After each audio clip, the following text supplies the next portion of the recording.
Welcome to the X Podcast. I'm Xiomara Sosa, your host. Every week, we speak to our community members to teach them about mental health through education and awareness. Our hope is to inspire them through social change advocacy. We also bring on community members and other mental health professionals, advocates, students, and others in the mental health and related professions. Our podcast style is storytelling. Everyone has a mental health story to tell. The information shared in this podcast is not a substitute for seeking help from a licensed mental health professional and is not a substitute for psychological diagnosis or treatment.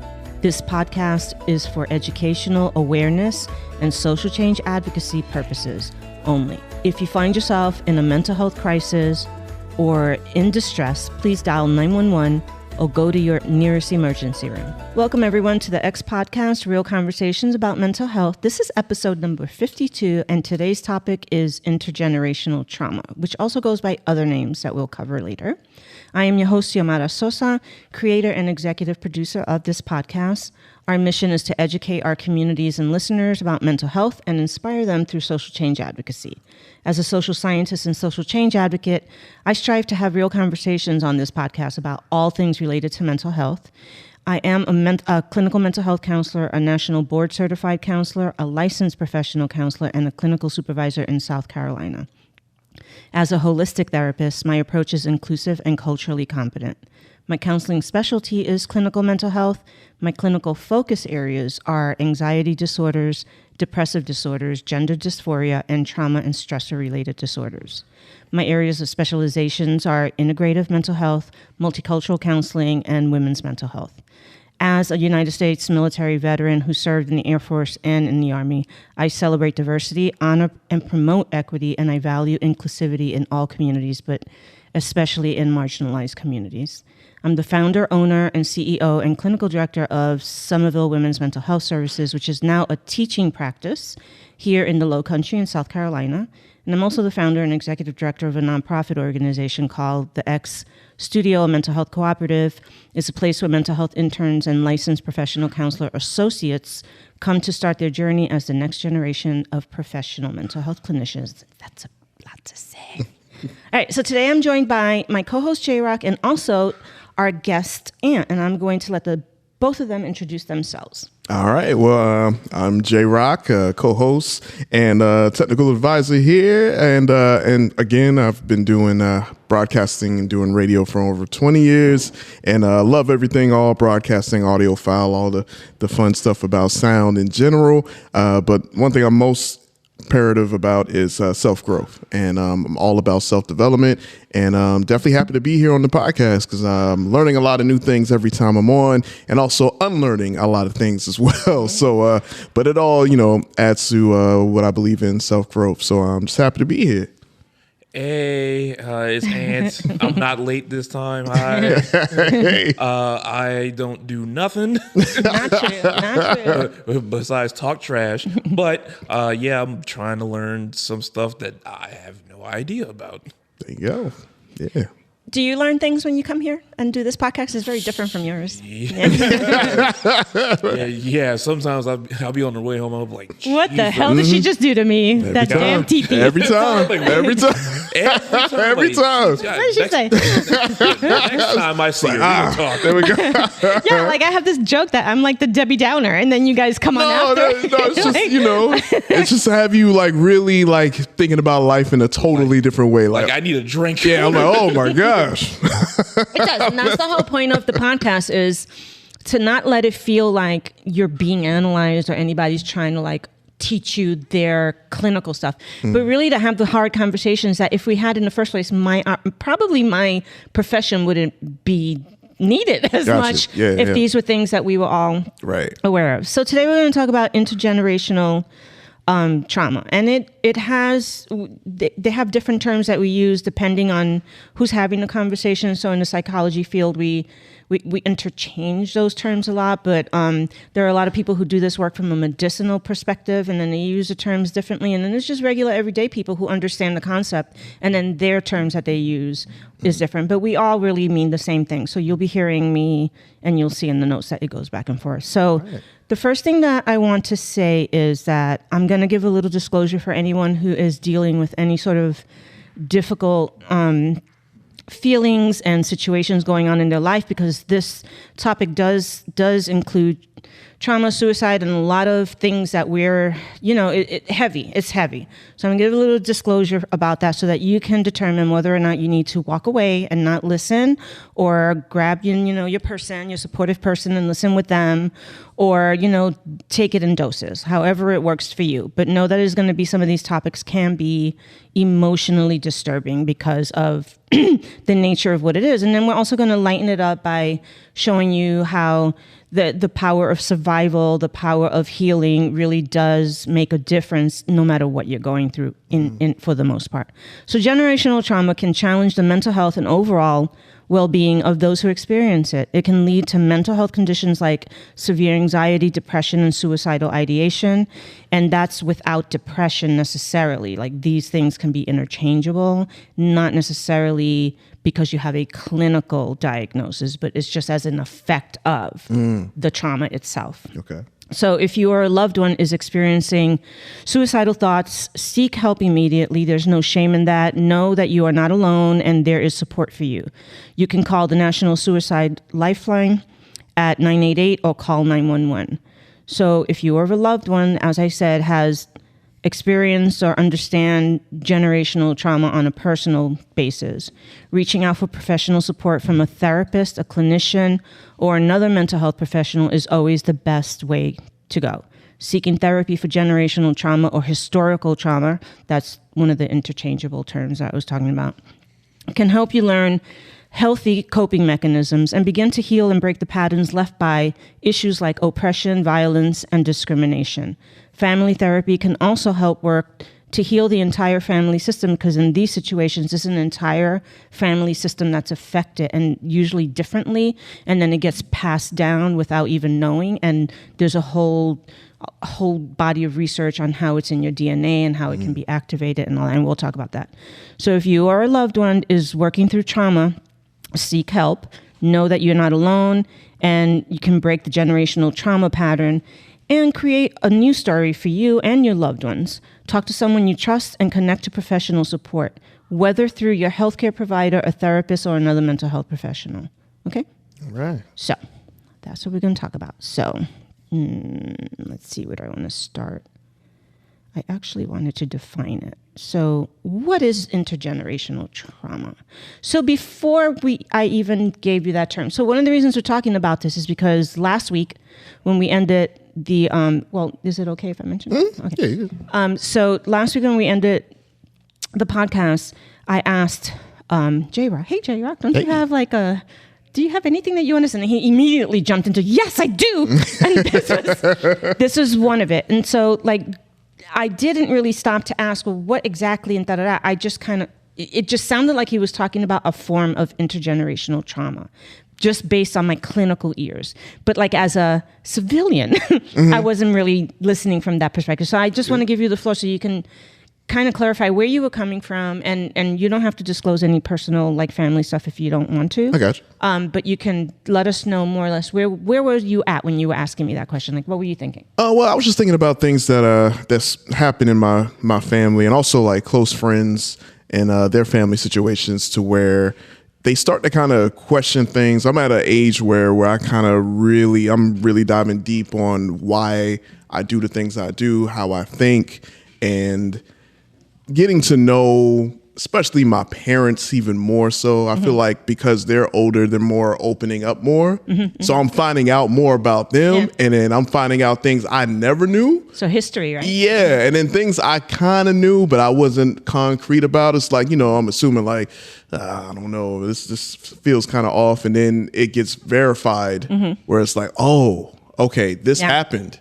Interesting. And then so seeing and hearing that, it's kind of has me at a pause where I'm okay, could this be why I'm the way that I am, without knowing? Maybe this is just when people would come up to me and ask me, why I'm the way that I am, can you explain that? I'm well, I guess that's just how I was raised. But now I'm thinking, could that be Yeah. Why? I don't know. So that's why I was like, oh, I mean, I wonder. Yeah. So there's this concept in psychology that's been around forever: nurture or nature. Are we naturally born a certain way and have certain traits, right? Or do people nurture it? Like, does the environment promote us to be that way? And right. I'm of the school that it's a little bit of everything. Like, gotcha. a little bit, yeah. Just because you have a predisposition, just because you have in your family intergenerational, trauma, and that doesn't necessarily mean that you're gonna go down the path that everybody else went right. down, or that makes you a better person or a non-better. Because a lot of it is very nuanced. It's all very nuanced. Yeah. But I think understanding when these things do happen and how different people respond helps the healing process to sort of mitigate it every time somebody new in your family or in your circle comes around, and then it doesn't just repeat it. Right. Repeat it without knowing why. Right. What about you, Aunt? Do you have any concept of this or understanding, or are you just sitting here going, hey? One. I've heard that term be used a lot, and sometimes I wonder if I went through, which I probably did, but never really fully understood what it was. Right. Okay, so we are going to talk about that. So I did skip over this part, and I want to go back to it. So an experienced mental health professional like a psychologist or a licensed therapist can help you with tracing your family's history of trauma, manage anger, stress, or numbness that might be tied to your family history, discuss current day traumas, which we all have that right now, right? That's like racism, and that might be linked to your original family trauma. But I know for me right now, I mean, I get lit every day if I'm on. That's why I'm not on social media the way that I used to be before, because every time I see what's being repeated, it activates stuff that I know is historical in my family and in America and France, and it makes me feel some kind of way. But I know that the right people are out there doing what they need to do about it, and me making myself sick at home is not going to help. But I do know why my reaction to it is so over the top, because I know what my parents went through. You know what I'm saying, and why I'm here and how lucky I am for it. And if he was alive, he'd be one of those people that you're wondering are going to be sent to El Salvador, because he was naturalized. Like, it's just, and am I an Inca baby now? Like, because I was born here? Like, I don't know. Yeah. It's crazy. Do I need to have my passport with me in case I'm talking Spanish? And so it's crazy. But that kind of stuff can activate a lot of other things that the more you learn about the stories from the past, the more when they happen in the present time, the more they irritate you. Like, they really get under your skin, because now you know how you're connected to these kind of stories. Right. Yeah. It bothers you, Yeah. Yep. All right, so practice self-care techniques like mindfulness and exercise, which I don't know if that, I'm just going to say it because they said it, but I don't know that that's necessarily all that practical with this kind of situation, but it might help some people. Spot things that might trigger the effects of trauma for you and show you how to limit them. That's what professionals can help you do. So choose a doctor or therapist who's respectful of your culture, your race, and your ethnicity. This is why DEI is vital. This is why cultural understanding is vital, and cultural competency matters. Because if you choose one who isn't, and you're going to see them and you have this intergenerational trauma stuff, and they don't know what's happening, they might inadvertently, coming from a good place, make it worse for you, because they're not including these things that need to be recognized. So depending on your background and your goals for treatment, you may be able to find a professional who helps you reconnect with your ancestors' culture and traditions to help you work through the grief of old traumas. That's what I do. That's what multicultural counseling is.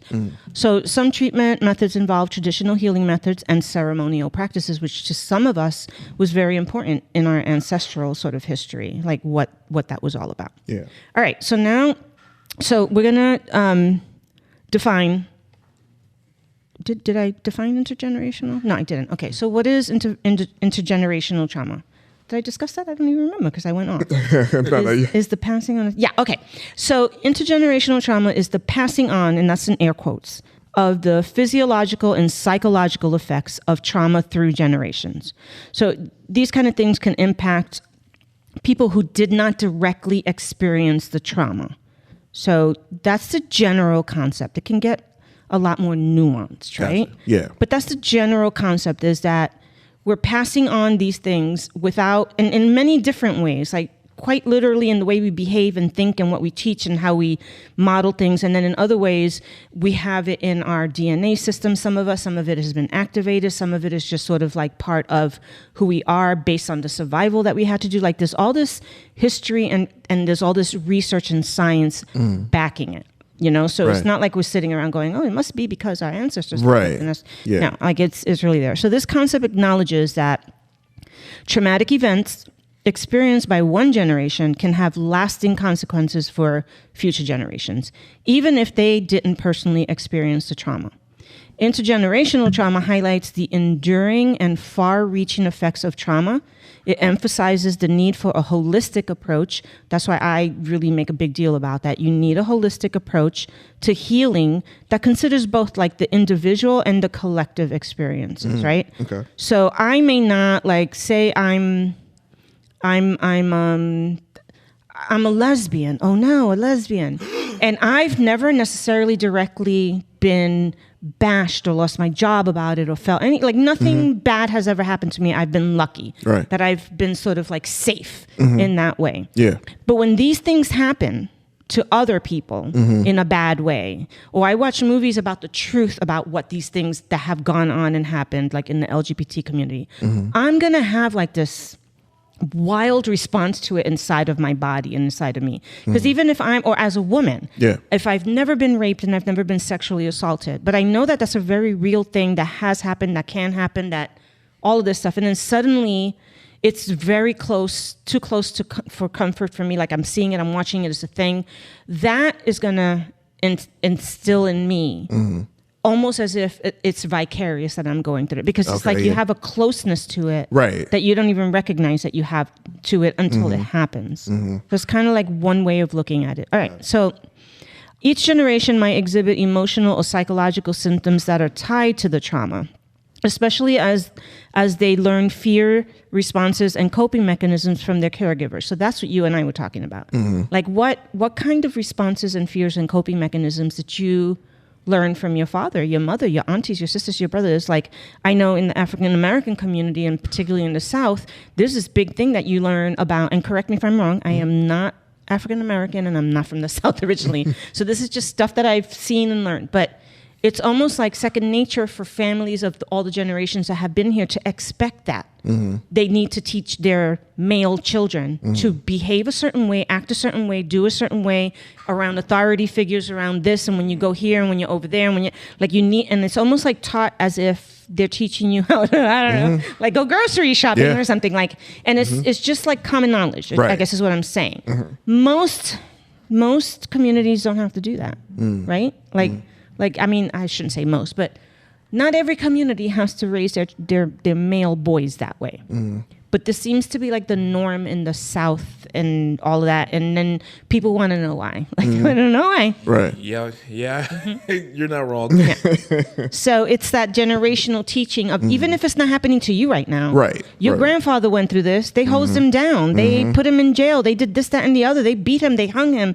They lynched him. So this is like the general concept of life right now. Right. We need to survive. We need to survive. And this is how we survive. This is how we behave. This is how we act. This is how and then now, 2-3 generations later, when they're not lynching you necessarily, right? Like out here, like it's not the way it used to be before. It takes different forms now, but you're still sort of have those kinds of behaviors, right? That's what you're 100%. Okay, so that's sort of probably what you've been trying to figure out. Exactly. Yep. 100%.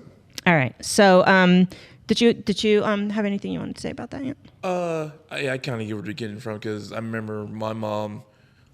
Even fairly recently, not to out her on the podcast, but she will always tell me, and this is when I was a kid, she'll always say, you can be cool with white folks, but don't trust them. Yeah, and that's so generational on her part, right? She grew up in the 50s. Yeah. And my dad was born in the 40s. They will both tell me that. Yeah. So they always say, like, there's some good white people out there. But not all of them. Yeah, I've had that talk. Yeah. And so you have this talk. Yeah. And so even if you and your children and the children after that don't necessarily really see that as your everyday reality, right? When you're thinking about your parents, your grandparents, their parents, like you're almost talking about people who actually either were slaves, the descendants of slaves, and then if not, they were born into institutional discrimination, or they were born into legal discrimination, and they, drink from this and no, not over there, and go until Rosa Parks said, no, I don't think so. These are things that even I remember in my memory as a child being not too long ago, So they sort of permeate why we think and feel the way that we do. And then when things really do happen in modern times that reflect that thinking, that reflect that thought, it really kicks things up for you, because you start thinking, okay, maybe my father knew what he was talking about there. Maybe we shouldn't be, and it's unfortunate. It's unfortunate, but it really is. It's the reality for some people, not for everybody. But just because it's not a reality for some people doesn't make it a non-reality for the other people. Right. And that's why they did these studies, and they're trying to understand it. Yeah. So the concept acknowledges that traumatic events experienced by one generation can have a lasting consequence for future generations, even if they didn't personally experience that trauma. All right. So what did I do? Emotional, psychological, copy. Okay. So generational trauma is sometimes called family trauma. That's another interchangeable term that we use. A lot of people who aren't into psychology or anything else, and this is what they're talking about, they'll use that. Family trauma, our family trauma. And that's usually when people like you start to question, like, I wonder what's going on. Because I wonder, why does this auntie doesn't come around this? You start wondering why they that kind of thing. But it can be used to refer to any type of bonded community that experiences a traumatic events or behaviors, even if they are not directly related. And once upon a time in America, when 9/11 happened, we saw that happen. Like, we all bonded over that tragedy, even though not all of us were jumping out of windows and surviving the event directly. It very indirectly was traumatizing to us. So we all bonded over it. So that's that. All right. So you might also hear it called generational trauma, historical trauma, or multi-generational trauma. It may stem from personal trauma, such as child or domestic abuse, or from trauma that a specific cultural, racial, ethnic group endured. It's been tied to major events like wars, slavery, the Holocaust, colonial violence against Native Americans, etc. It might even result from natural disasters like flood, earthquakes, or the pandemic. Think about the pandemic and how it's a whole different generation after that. Like, those kids, they're not like us. Right. The teachers that I see will tell me that. They're not like us. They have there's just a whole different experience for them. Right. So now we're going to talk about some things that might be just a little disturbing, because right now we're unfortunately living in an era in the United States in which we are erasing history. We are very specifically erasing history, and by we, I don't mean us, the powers that be.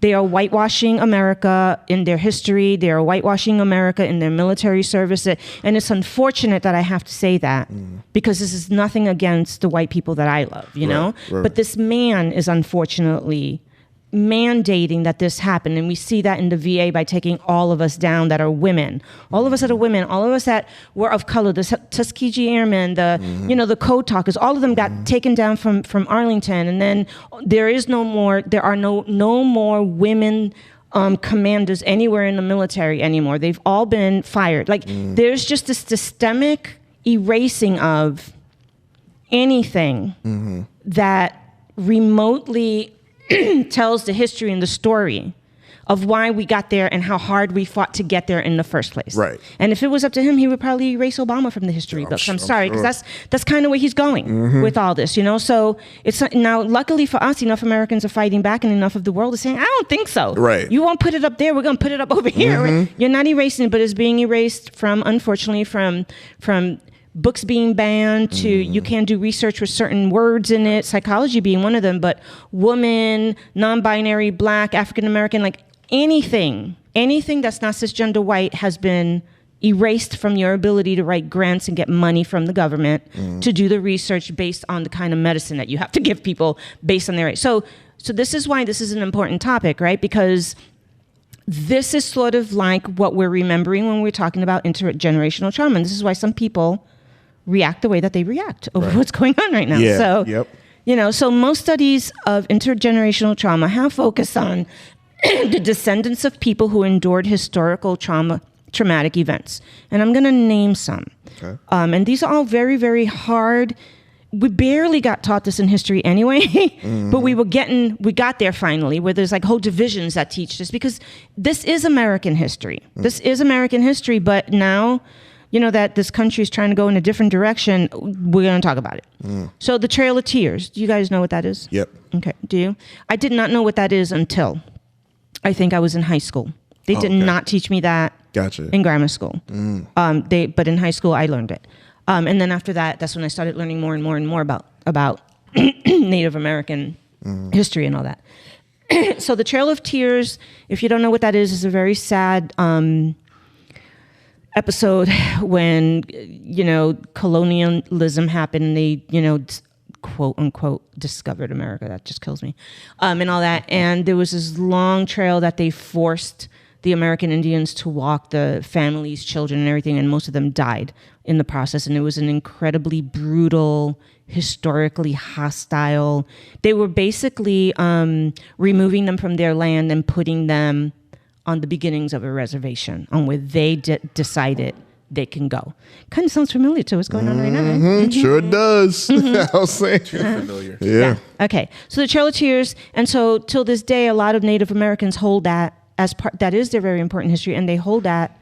It's very endearing to them. They remember it. It's part of who they are, and they live their lives not forgetting it. Right. And understanding that that's the reality of their ancestors. Any genocide. I was going to put very specific genocides here, but all genocides, like in all forms, that is part of the communities that eventually have to deal with this intergenerational traumatic stuff. Native Americans who endured colonial massacres and had their children taken from them and placed in boarding schools. I did not even learn about that until I was, I think, graduated from college, from high school. Yeah. Excuse me. So they got taken to boarding schools due to federal policies. And then the stolen generation, and we'll talk about that a little bit more later, but the stolen generations, this also happened in Australia, where the stolen generations, also known as the stolen children, were the children of Australian Aboriginals, right? Who's their indigenous people. Amazing, amazing people. Yeah. And Torres Strait Islander descent, I cannot pronounce that correctly, I'm sorry if I butchered it, descents, who were removed from their families from the Australian federal and state government agencies and church missions under acts of their respective parliaments. So the removals of those referred to as half-caste, which is so crazy that they even caused people that. Basically, half-caste was multicultural mixed children. But anyway, they were removing indigenous people in those lands. And so now there's like this whole generational and intergenerational and multi-generational trauma that has come from that. And with them kind of trying to deal with re-empowering themselves and taking their land back and taking their belief system back and all of that. So that's them. The removal of Native American indigenous children, because we did that and Canada did that, from their families and placed in boarding schools. Now this I've watched a lot of like movies based on true stories of the actual descendants and grown-ups that went through this, and it is so it just blows my mind that people go through things like this and then they survive it. Right. To tell the story, you know? So anyway, they were removed and placed in boarding schools in the U.S. and stripped of their culture and whitewashed. Holocaust survivors who survived concentration camps. We know that, now that history is taught and we know what that's all about. And that, unfortunately is something that we're talking about a lot right now. You know why? Yeah. African American people who have lived through the years of slavery, segregation, or systemic racism. The whole transatlantic slave trade. That is where, like, I think the original big modern intergenerational trauma is really, that's the seed of it, Japanese Americans who were forced to live in interment detention camps during World War II in the United States as American citizens. Sound familiar to what's going on? Yeah. And veterans of the Vietnam War was the first time that we really were able to see how it was like a multi-generational effect on everybody, because we weren't sure what was going on and what to do with it, and we're better at it now. All right, so that was heavy. So you see why that would have an impact on all of us living together. Yeah, like 100%. Coming together and going, Absolutely. hey, what about you? Yeah. Some experts say that we need more research into transgenerational trauma among relatives of people with disabilities. Throughout history, some groups of disabled people have gone through trauma due to things like groundless biases, discrimination, forced sterilization, or psychiatric treatment, and more. It's also thought that intergenerational trauma can affect family members of people who have endured traumas such as. So think about this. So if someone in your family, and I was just thinking about the Luke Cage episode that I was talking about, and how and why she killed him. And this is the kind of because the uncle and why it shocked me so much that it was her. Yeah. But this is part of her intergenerational trauma, right? So why that happened, and because it happened when he said a particular thing, a particular thing for a particular reason, and it just came out. Right. You know. So anyway, so murder or rape, natural disasters, physical, sexual, or mental abuse, substance abuse, abandonment or neglect, serious injuries, illness, or untreated mental illnesses, poverty, and food insecurity, like the major depression that we went through in this country. All right, now that I laid all that, are you starting to get the picture of 100%. why and why? Yes. Yes, I do. So what's your sense so far of everything? Ooh, man. Like it kind of it makes sense. Yeah. It really does. You understand your family a lot more now? Oh, a lot more. A lot more. Holy crap. Just You see why it's important for us to know history? Yeah. And why they're trying to erase history? Exactly. You see how it impacts mental health. You see why they're trying to mess with mental health and psychology. Absolutely. And I didn't even put two and two together like that. But when you say it, it's why like, am I going to help you? Right. What's different about your trauma than this guy who just got hit by a motorcycle? Like, that's what's different about it. It requires a whole different way of managing it in order for it to be successful. Yeah. You know? And sometimes it isn't pathology. It's just a normal reaction to a crazy experience in the world. You know? 100%. And I don't need to be diagnosing them. So, yeah. So, what do you think? Jeez. Yeah. Pretty much what J-Rock said. Now I understand what my parents were talking about growing up. And when you brought up the Japanese internment camps, I want to say I learned that when I was in high school. Screwed me up for the whole day. Yeah. I was like, we did what? I mean, not shocked, but just it's one of those things where you see it's like I'm not surprised, but really disappointed it happened. Yeah, and why so many people are so hot? Because more people are hot about it recurring again than not, right? So with the majority of everybody here is saying, no, we're not doing that shit again. And then you still have the minority trying to do it, you know? And so, where before it was the other way around. Right. You know, it was, Even the Supreme Court was like, hey, Trump. Excuse me, no. Relax. Right. Yeah. No. Yeah. So what is an example of ancestral trauma? One of the most well-known cases, and I'm going to prepare you guys, okay, because this is heavy for you guys. Yeah. One of the most well-known cases of generational trauma dates back to the mass enslavement of African Americans. That is what's trying to be erased right now in so many ways, because think about where we've all come from, then, right? Like where we had the first president, we have people in power, we had Colin Powell, we had we have a lot of people up and down representing and doing really good, and now all of a sudden, for some reason, like that's, you know, so, and this is why that should not happen. It should not get taken away, because this is important. This is why the violence, oppression, discrimination, and racism towards African Americans for generations have had lasting impacts on individuals in the community.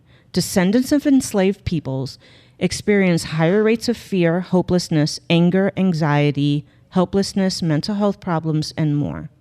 Another example of generational trauma is when children of Holocaust survivors experience extreme stress beyond their personal life experiences. So, for example, they may practice survivalism even though they are generally removed from the Holocaust. And this is something that for families in that community, and even those generations later, you see that they live with a certain code that they've all sort of passed down, talk about and honor and don't take for granted and all of that. Yeah.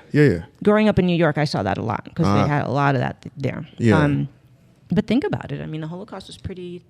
Those two, I think in America, the Native Americans and the African Americans are the ones that are our clear example. They're the clearest, most egregious example. And the rest of us too, but those are like the two big ones, right? So Then you have the people who came here who were running away from that kind of stuff elsewhere, which are the Right. Holocaust survivors and that kind of thing. All right, guys. Any questions about any of that? Don't worry, it gets lighter later, I promise.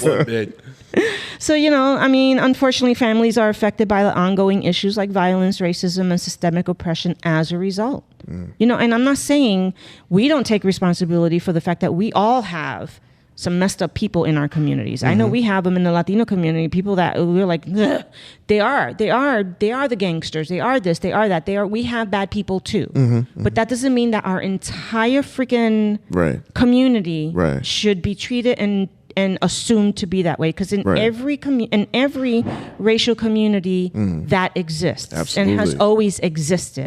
It's just been sort of different the way that we portray one to be over the other. And that's the kind of shit that we try to fight. All right, so the harms of Indian boarding school. I'm not going to really get into the sort of nitty-gritty of that. It'll all be in the show notes, but it had very, very serious impact. So I'm just going to read like this one first paragraph because it's important to understand. So between 1869 and the 1960s, that's not a long time ago. That's when I was born. It's not a long, Nah, it's not that long. Hundreds of thousands of Native American children were removed from their homes and families and placed in boarding schools operated by the federal government and the churches.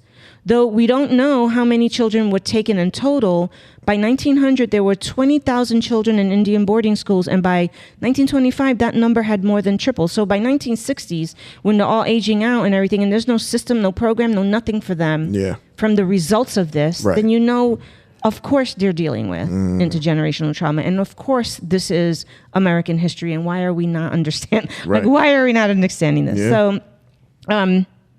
So the sad thing about this is not like they were removed and then placed in this place where life got better for them or anything. It was the complete opposite. So they were forcibly removed from their homes and families and communities during a time. They were taken out of school far away, and they were punished for speaking their own native language. Imagine that, right?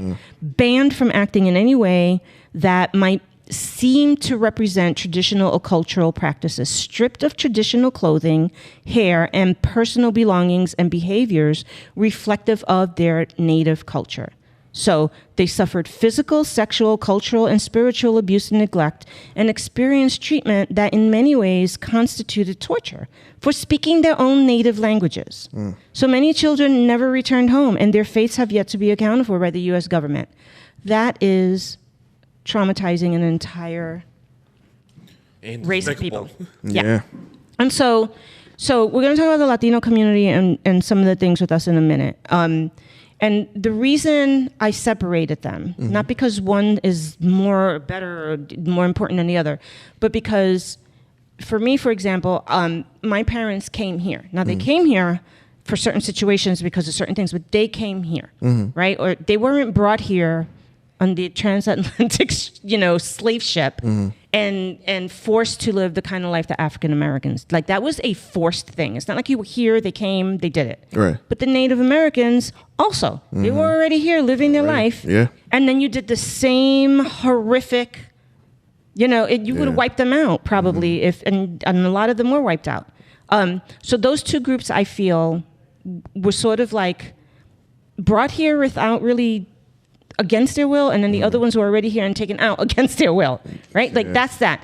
The rest of us have different historical reasons why we've ended up here, but not any less traumatic. We came. Like my dad came. Okay. So the Latino, and just these letters just drive me crazy.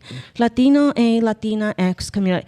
The Latino community, and I'm just saying that because it's easier, but I get all of the reasons why we say Latina and I respect it. But Latino is just a little easier for me because that's my generation. So intergenerational trauma is really a significant issue affecting many in the Latino communities. The emotional and psychological damage can be passed down through generations, which it is.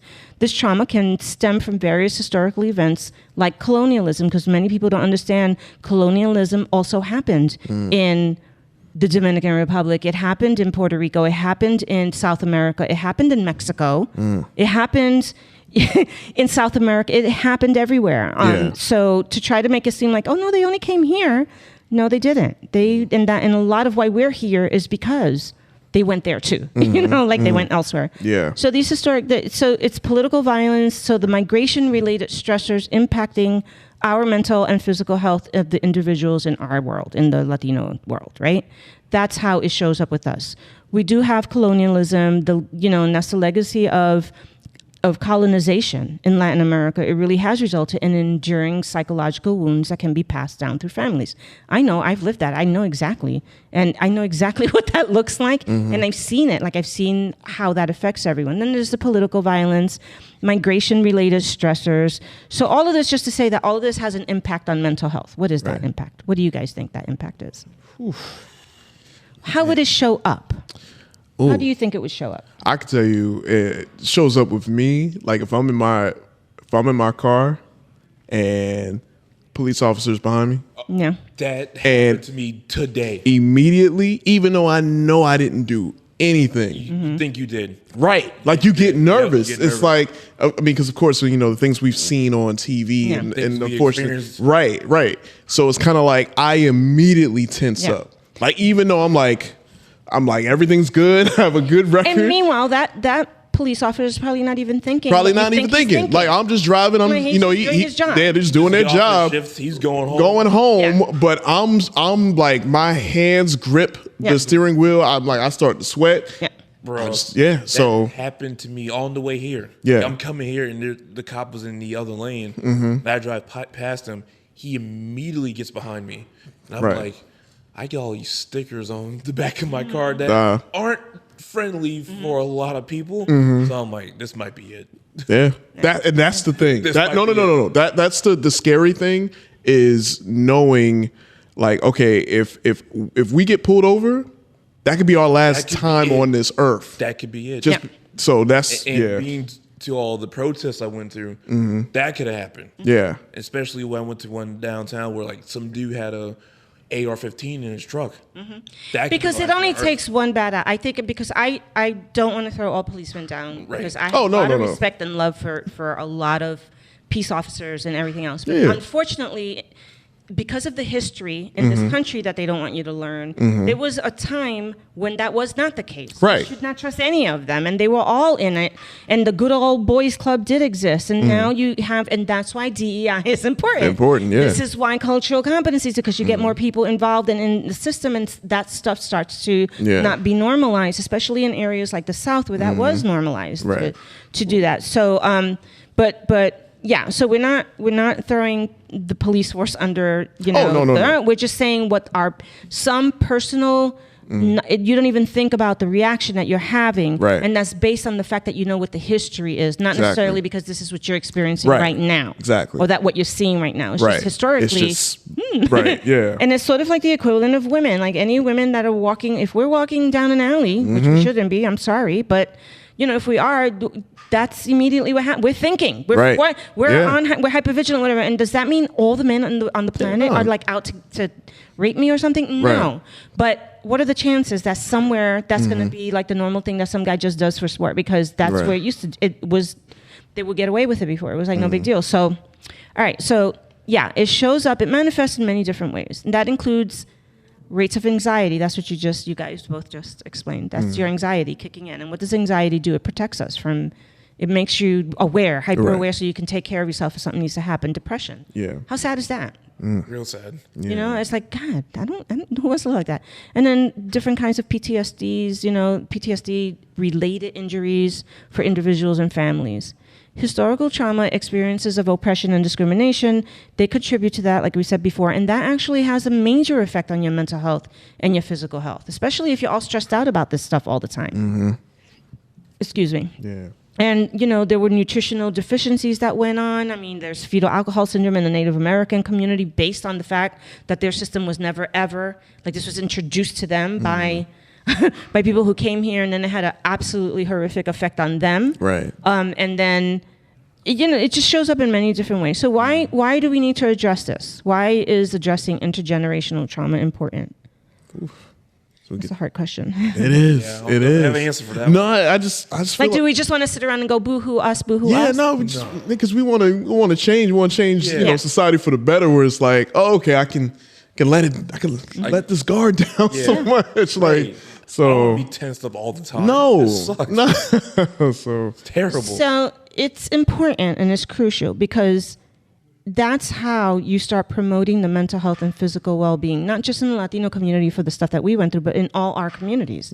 That's how it happens. You have to address it. right. You have to process it. You have to work it out. You have to recognize how it's showing up in your families. For some people, it's... I was listening to this minister who's also a psychologist talk about intergenerational trauma and how to heal and all that. And one of the things that she said that I thought was very fascinating, and she's African-American and was speaking specifically about that community. And she said, it shows up in ways that you would not even believe it. For example, in one example she uses, you'll even see it in our families when we're hanging around, sitting around barbecue and whatever, and somebody will start telling a story about, oh my God, remember the days and the times when it was torture, but it wasn't looked as torture. It was looked at as discipline. How were you disciplined? They were disciplined with the switch, and it was just so violent, and it was just so whatever. Yeah, and whatever. And then you would hear them, this is her saying, you would hear them telling the story, and you can see how brutal that was and how it was torture for children. But then as grown-ups, they're like, but that's why I didn't end up in jail. And they were just doing, and we all do it because of it. And then she was saying, like, I dare you to find someone who is in jail and in prison who isn't traumatized to some extent anyway, first or after. But no, that didn't keep you out of whatever. Because even if it didn't show up by you not going to jail, it shows up in your relationship. It shows up in in the pill, in the alcohol, in the way that you discipline, in the way that you don't talk, in the way that you like so many ways that are survival modes. They're just to survive and numb ourselves out, right? And even if you didn't experience the violent discipline as a child, maybe your father did, maybe your uncle did, maybe because that's what they were taught. And then maybe before that, it was how the slaves were treated and how they watched people be disciplined so that they can listen to, and that's all they knew. So therefore, when they disciplined, that's how it's just this very complicated way of looking at it. That doesn't mean that this is all across the board, this is the way it is. This is just examples, little examples of what different people are saying their experience with this is. So how does this, what's the transmission between us all? How do we pass this on to each other? How do we pass it on? I know in my family, and partly with you guys, not my family, like my entire family. But on both sides, all the way going back. Right. You can see it in attitudes about things. You can see it in the way they physiologically respond. Like you'll see how the women they used to call it histrionic back then, but how they would get so excitable, like so upset and so angry and they would, the hot Latinas or whatever. But there's a history to why the Latinas are like, there's a real history to why they get all hot. When it has nothing to do with we were born with hot blood. It had to do with what we learned and how we learned to protect ourselves and scare people off and all that kind of stuff. And now it's just the norm. It's just what we do if you look at us sideways, right? But the influence and attitudes of the people around us. So if your mom and your dad were having a falling out or whatever, how did they go from rupture to repair? Did one just beat on the other one? Or did one just give them the cold shoulder? Did one just break down and didn't communicate? Did one just go drinking for 3 days? Like, we don't know what it all manifested in. But it wasn't rupture repair. It was rupture and then big old other ruptures and big stuff. And then finally, at some point, maybe somewhere, people made up and kind of just picked up where they went off. But there was no healing. Right. And then people learned that by watching that. And then they repeat it in their relationships. Because they don't learn different and they think that's normal. And, and nobody's judging this. We're just explaining how this gets passed on and passed down. Right. So the exact transmission of these kind of things, they still need to be researched. They have, though, found in research that there's this word that I cannot pronounce. I pronounce it in Spanish, epigenetic changes, which basically means it's inherited genes, altered genes, DNA, things like that, that shared family environments and learned behaviors. Those are the 3 major ways that we pass this stuff on. So genetically, we sort of have a predisposition to being a little bit more fight or flight, or being a little bit more anxiety, or a little bit more angry about, or a little bit more anything, shutting down or whatever, because whatever it takes to survive is what we're going to do.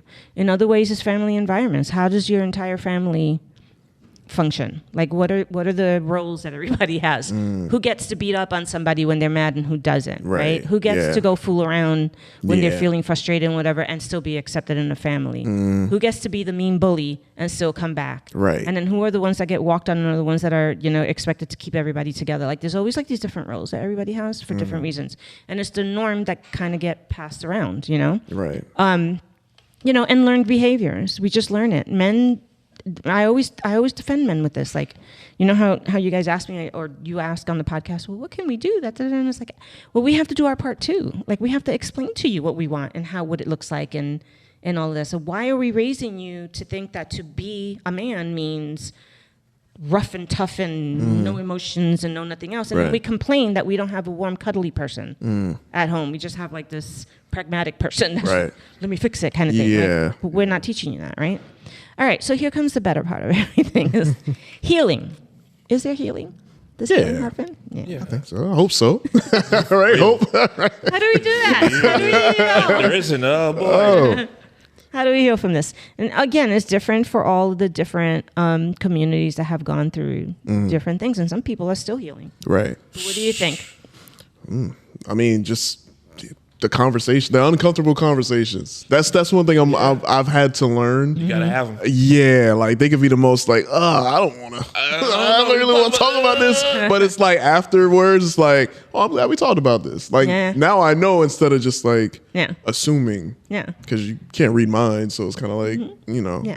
And I was giving you and Rigel an example last week because not all of the way that intergenerational trauma shows up is all these big bad dark ways, right? There are also little tiny little things. Like, so my mom, she's from Puerto Rico, colonized, all of that kind of stuff. That's what changed their trajectory, and that's how they ended up being Americans. And then they all ended up coming to the United States in the 40s and 50s or something, especially to New York and all that, to do factory jobs and stuff like that. But that was part of a government initiative and all that. It wasn't like they decided, let me leave. It was just like a whole effect of having been colonized. Yeah. So, but my mom, and not all Puerto Ricans lived this way, but my mom did. She was she just lived in abject poverty, right? She lived in a beautiful place, but it was very, very, very, very poor. She lost her mother when they were very, very young. I don't even think she knew her mom really. So there was like 2 girls and 1 boy. No, 2 boys and 2 girls. And one of the boys was born physically disabled and mentally disabled. So he was really kind of like unable to take care of himself. He couldn't move his body. He couldn't whatever. And then, so it's my mom, her sister, her brother, and then him, right? So her father was left with this, and they were all poor and all that. So the father had to go work every day and then come back. And so the way that they all survived in their little town, because this is also very cultural, everybody, like I always talk about, the village is the village. Everybody takes care of each other. Everybody feeds each other. Everybody looks out for each other. Yeah. So while he's out working, nobody would ever say he's neglecting anybody, because there's always the aunt, the lady, the cousin, the laundry lady. Like everybody's taking care of everybody and all that. So my mom learned as a child in poverty that you don't waste food, like most people from the Depression learned, right? And I was explaining to you and Rigel how with my nieces, they used to get really, really, what's the word? Just stupidly annoyed when they were younger and just about, it was just like this little privileged attitude. Like, I don't know why grandma does this. Why does she leave all these, she used to leave little plates of little chin-chins, right? The last little bite of her sandwich, the last little potato chip, the last little sip of coffee, the last little butt of the bread, whatever. And it was all in a little plate, and you found them everywhere. Like there was always a little chin-chin everywhere. And they did not understand what that was about, and it was just annoying to open up the refrigerator and there was like all these little chin-chins everywhere of, what is this last little crumb of egg left in here? And little 3 French fries or whatever, and they would get judgy about it, right? And then one day, I mean, it was either yell at them and tell them how incredibly privileged and childish they're being, or sit down and explain to them. Okay, let me explain this to you. Right. This is why she does this. It's because when she was growing up, first of all, the Depression era and all that kind of stuff. Second of all, abject poverty, no mother, a father who worked all day, and he would bring back the scraps of the people who didn't eat all their food at this restaurant that he washed dishes at. And so he would walk around and grab everybody's food that they would leave, like whatever remnants, and he would bring them home. And then between everybody in that little in the little neighborhood that did that, everybody has something to eat. Everybody has something to eat because they put all of these little things together and they had a little dessert and a little drink and a little ice and a little whatever. Yeah. But they would never eat all of it. They would always save a little chin everybody and put it in their little ice box or something. For that one person, that one uncle, that one cousin, that one kid, that one somebody who wasn't there and didn't have anything to eat and might need to come home and have a little chin to get them through the night. Yeah. That's where that came from. That's generational. That's my mom learned that. Right. And then probably her parents did that to survive. And then she came here and it didn't matter how well off she was. Right. And how much, my father was, we never lacked for food. Right. Like we weren't rich, but we never lacked for food. So when I used to see it, I was like, I don't understand this. We always have food. Why does she do? But she'll always leave a little bit. Because it's that never-ending thought in her head. You're right. Somebody somewhere might need it. Maybe your brother will come home and be hungry and might need it. Maybe probably ate 12 hamburgers before he came home, or might not look at that. But to her, it's like, you never know. Like, it's just in case. Yeah. That's an example of how it shows up in little ways, too. Yeah. You know what I'm saying? Right. In little ways, too. And when I finally explained that to them, they were like, oh, my God. You get it now? Oh, my God. I can't believe I did that. And now we make fun of the chin-chins that we leave around. We leave all the chin-chins around. Yeah. We leave a little bit here and there. And when I leave it, in honor of her and all that. But that's just an example. So how you heal is you break the cycle. You have to break, just like anything and everything else, you have to break cycles. So in order to do that, and we talk about these subjects and everybody's like, what in the hell does that have to do with real conversations about mental health? This is mental health. 100%. This is mental health. Mental health isn't like this weird, complicated thing that everybody thinks it is that we're supposed to have some kind of stigma about. This is mental health. It's your everyday life. Right. This is it, right? So intergenerational trauma really requires acknowledgement of the impact of previous generations' trauma. So if in your trauma it was originally the transatlantic slave trade and how that happened, and you learned those stories. Then the plantations, then the Civil War, then the runaway slaves, then everything that came out of that, which is being wiped out, of history. Then not only that, you're finally free, but there's still legal discrimination. You have to sit over there and I sit over here, but we're equal, but separate, right? You drink from that water fountain, you drink from, my child gets first privilege over you. You're still feeling the effects of it even in the 60s, right? Where we had the Martin Luther Kings and the Malcolm X's and everybody else saying, wait a minute. Okay, so now can we vote? I don't know. Can we vote? Can I go for that same job that guy over there? There's still all of these things that people have to go through. Anyway, so understanding that history and how it affects, so your generation might not be going through what the slaves and the boats went through, but you're still experiencing very indirect long-term effects. Right? Yeah. Of everything that went on. Yeah. We're still trying to learn. You're still trying to get educated and rise above things and do what you need to do as a direct result, because you're like 200 years behind everybody else that didn't have to deal with it. Yeah. So we have to learn what we went through, what the traumas actually are for everybody, if they even exist. Right. Create safe environments and supportive environments. That goes to what you were saying. Why are you not feeling supported and safe when you're driving down the street still? Right. Still. Right. And have you ever had a direct contact with a police officer who's done something to you? Or is this vicarious because you know that it's happened to other people? Right. So your response is still, I don't know, but this can maybe be unsafe for me because it still kind of happens, you know? Yeah. Address the psychological and emotional needs of so what you guys just said that you experienced, that's your mental health. Right? Right. You're affected by this. Yeah. Is that pathological? No, it's a normal response, right? Because you want to survive. You don't want to be, stopped and all this. But is it really realistic that your body is responding this way? Because, a police car stopped behind you. Right. Is something actually happening that's making you respond that way? So that's for you to do your work on so that you can unlearn these things that maybe aren't really very helpful right now. Right. Right? Yeah. And then you're knee-jerk reaction, your automatic thing isn't going to be, oh shit, I'm sweating, I'm running, because you will have worked that out. But you have to admit it, and then you have to work on it, and then you have to kind of like, it's a process. So, and you don't want to pass, do you want to pass that on to your children or your nephews? No, not at all. So what do you do? No. Like, what do you do, right? That's how you end that thing. You talk to them and you're like, okay, well, maybe we don't need to be like, we still have to be careful, but we don't need to feel like every cop that steps behind us is a bad, like, you know what I'm saying? Like, you have to break that sort of thing.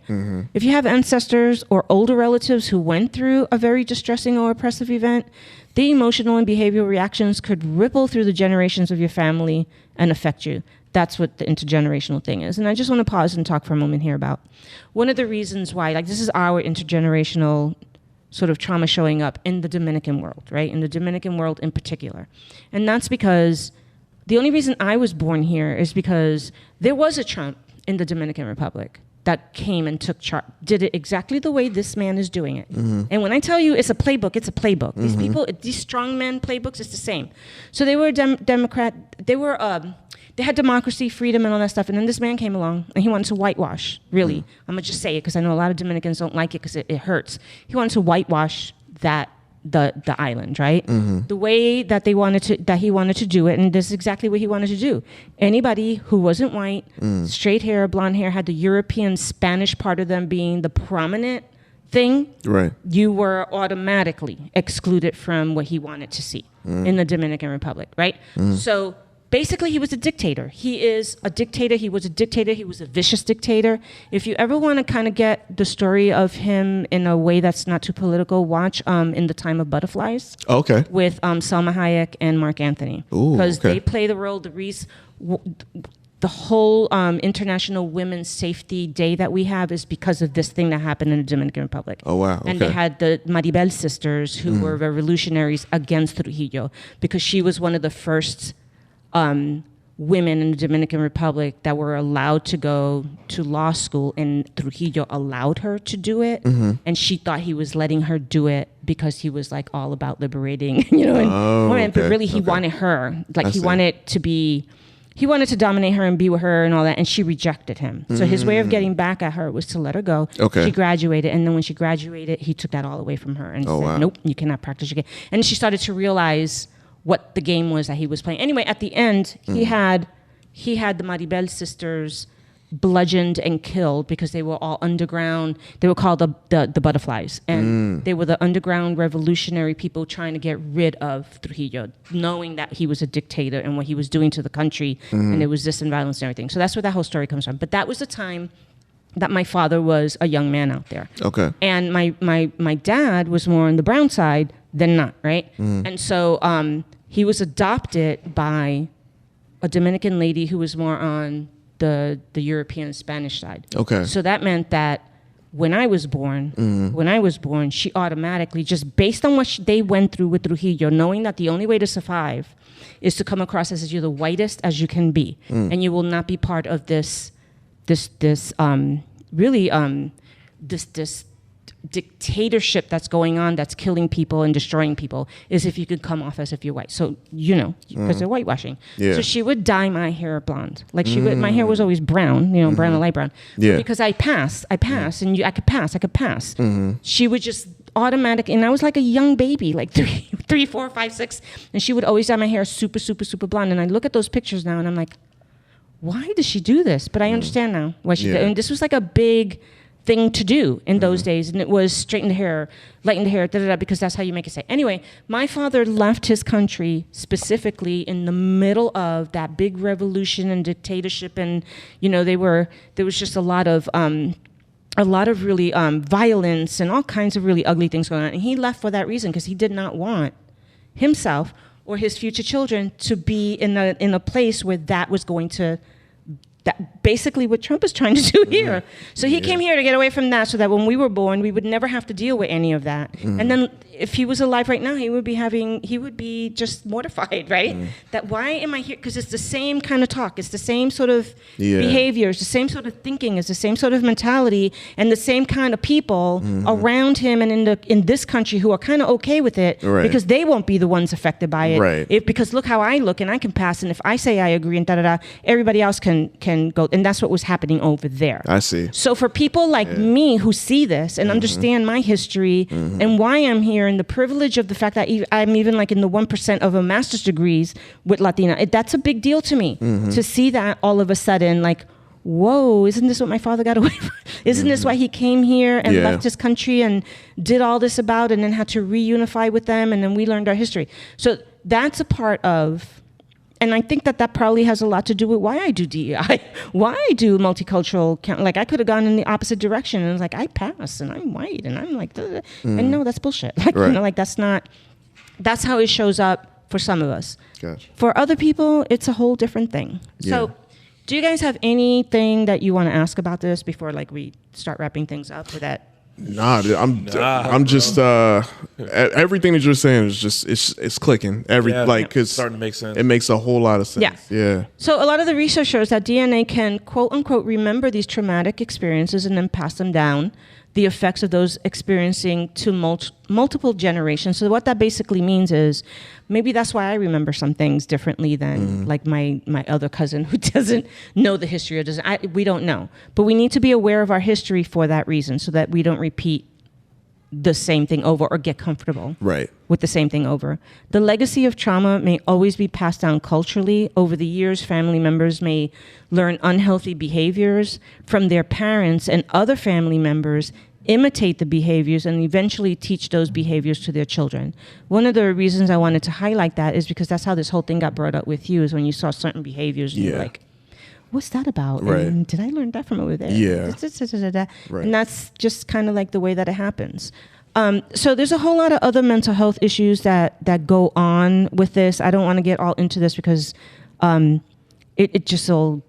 end up with a part 2 and a part 3. But some of the long-term effects from this kind of trauma, the reactions from the different generations include shame, anxiety and guilt, feeling helpless or vulnerable, having low self-esteem, depression, higher chances of suicide, high rates of heart disease. See the physical and the mental health stuff there? The relationship troubles, we see that a lot. Yeah. A hard time controlling aggressive feelings. I see that a lot. Extreme reactions to stress. I know that's a thing, you know. Damaged cultural identity. That's what we're seeing now. I think that's what a lot of us are really responding to and reacting to right now is our cultural identity is once again the heavy. Yeah. Like, can you just leave us? Leave us alone. Just leave us the fuck alone. Please. Could you go advance yourself without having to like implode us? Like yeah. So the sense of belonging to a larger group, right? So where do we belong if we don't belong to America? Where do I belong?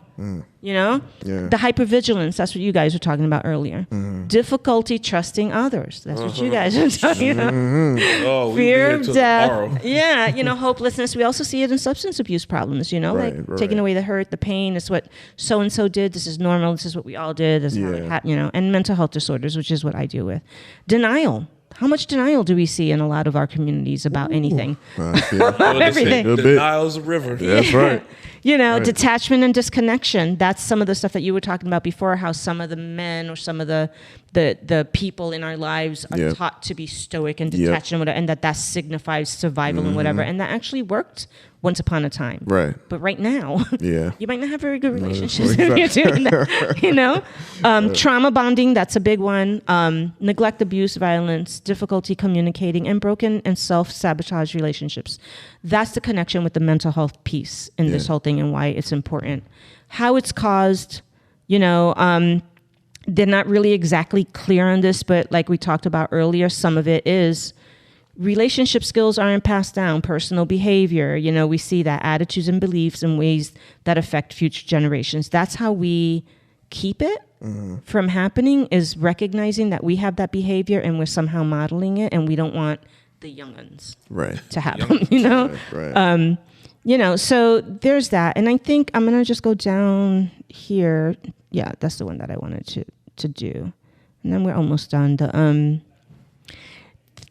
a lot of the research indicates that a lot of this generational trauma really starts with adverse childhood experiences. There's a category in psychology that's called ACE. So it's ACE, ACE, capital ACE. That stands for adverse childhood experiences. So when we do our intakes, our clinical intakes and assessments, there's this whole assessment that we do based on adverse childhood experience, period. Because that's the foundation of where we see where a lot of things start to begin. So that's stuff like child abuse. That does exist. It exists in so many different ways, even in the best of families. It exists, right? It impacts how the victims take care of and teach the next generation. I think to me, that's the key right there. Right. How the next generation gets to change it. Or do they still do the same thing? When the victims become adults, experiences such as childhood trauma impacts their decision, how they feel, and even the way they perceive and handle relationships. So as these victims begin families or communities of their own, they carry with them those survival skills, quote unquote. They were forced or just conditioned to acquire growing up in different kinds of environments. Does that make sense to you with the whole concept of kids in school who come from some kind of neighborhood as opposed to some other kind of neighborhood, and you see the difference in behavior because this neighborhood, we're all just trying to get across the street without getting mugged. And that neighborhood over there, we're just trying to figure out which car we're going to go get to school in. You know? You know what I'm saying? So it changes how you behave. And, you know, these skills include, and so where are they learning in the school? So some of this is hypervigilance, people pleasing. People pleasing is a big one. Defensiveness, stuff like that. When become parents and leaders, the collective trauma gets passed down, like we said earlier. So we just need to be mindful of that.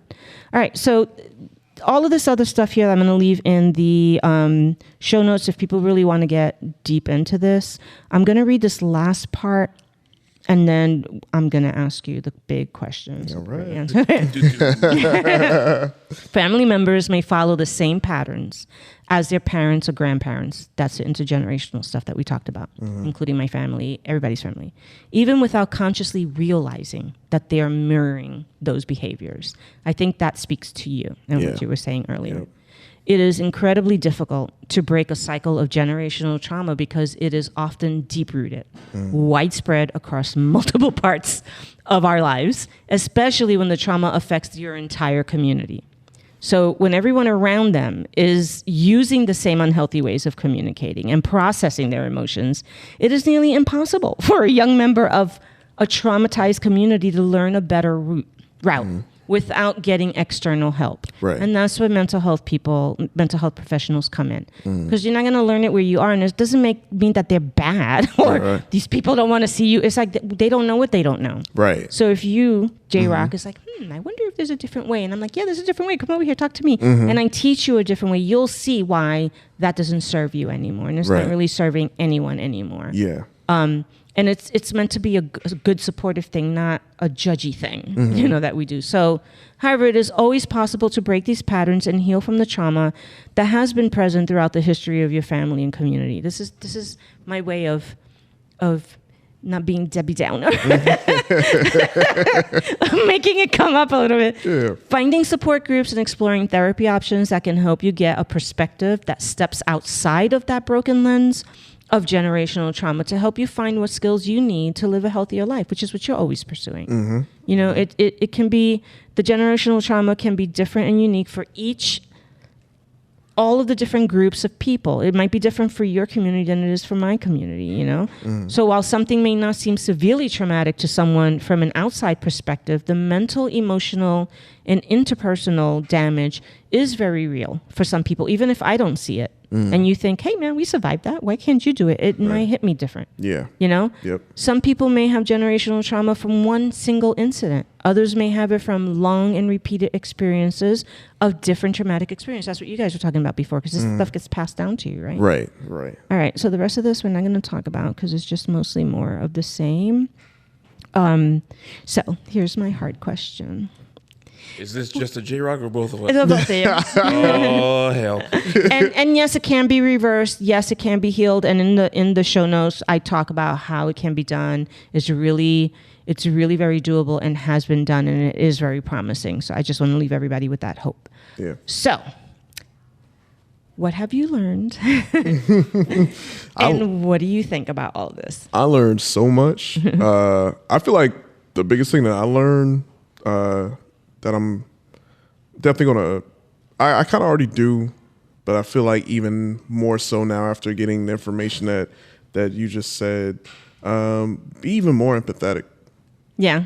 Because like I feel like I have empathy towards like my circle, my family, but after the breakdowns and everything, and now like seeing it in like a deeper scope, it's more like it's This like, makes sense. Yeah, it makes so much sense. It doesn't excuse No. things, but it makes sense. It helps you understand the deeper effects of what you do about it and what you don't do about it. For sure. And I mean, this just makes me want to just even more so like just trace back so much more of my family history for sure. Like both sides to where I can see that and I'm like, yep, up 100%. I'm telling you really have to know your history. Like my older brother and I, he's 2 years older than me. Harry the younger one wasn't born yet, but we literally were in the Dominican Republic when the revolution broke out, and they basically wanted to topple him out of his dictatorship to get democracy back. And in the middle of all of that, because we were Americans, they ran around like crazy trying to put us on a boat to put us on our way back to the United States so that we didn't get caught up in that war and all of that stuff. And we literally, my brother and I, were hauled off in a helicopter and then dropped off on some boat, somewhere. So we can get back to the United States while they went through everything that we're trying to prevent Trump from doing to us right now. Right. So that we wouldn't live through that. And they did. It went through all that, and now it's a great place, but it could have gone a whole different direction if that man was not toppled down the way that he was. For sure. So for sure. What did you learn, and what's your takeaway? Oh boy, there's so much stuff I want to ask my mom. Ask mom. Because I never had that conversation. Because you can relate to this when it comes to mental health in the Black household. Really don't talk about it. Right. They tell you, man up, stop crying. Yep. Feelings. That's that girl stuff. So, but you get where that comes from. Yes. Since we had this conversation, now I'm like, okay, someone told them that when they were kids, and now they're telling me. Right. So having this conversation, I'm starting to put two and two together. Yeah. And especially with my dad, who's no longer with us. He was in the military, and he had a drinking problem.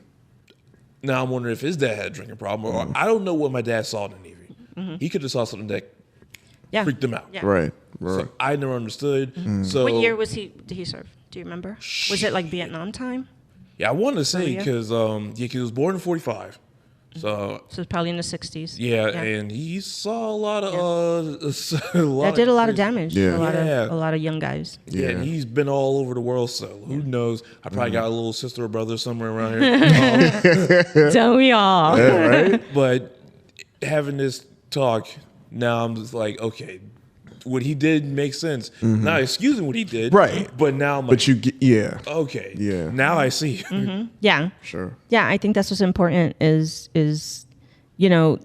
when you see things playing out, and some people, I think that the universe, God, whoever, whatever it is that anybody believes in, I think that when the world was made, some people were made to be really good at some things. Like there are people who think the way I think, right? Who have the ability to see all sides of every story. Right. Every single side, which can be it's a blessing, but it can also be a major ass curse, okay? Because then you feel and you understand and you don't want this one, but that's why this field is what suits us the best, because we're able to do that to help the bigger community also do that and make amends and heal and all that. Then there are other people who were not born with that. They were born with a different gift, and maybe their gift was to keep the world safe. So they're out there being soldiers and being this and that and firefighters. And that's what they were born to do. And then other people were born to do the ministering. And so they do, the church and the community. Like we all have I think that when we're born with a certain gift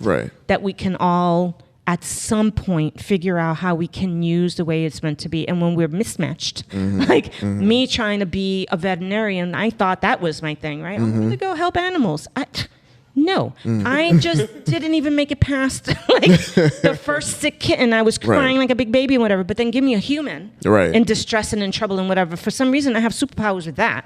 But don't give me an animal that's like, you know what I'm saying? Yeah, but then there are other people that can do that. Right. And they suck with people. Right. They suck with people. Yeah. But they're amazing with the animals, the children, whatever. Right. So I think finding out what your strengths are and then finding out what your weaknesses are and always knowing your history. You have to know your history to understand the road and the reasons why you're the way that you are, So, and then historically, I think it's important. That's why so many of us are so against this erasing of... Right, yeah.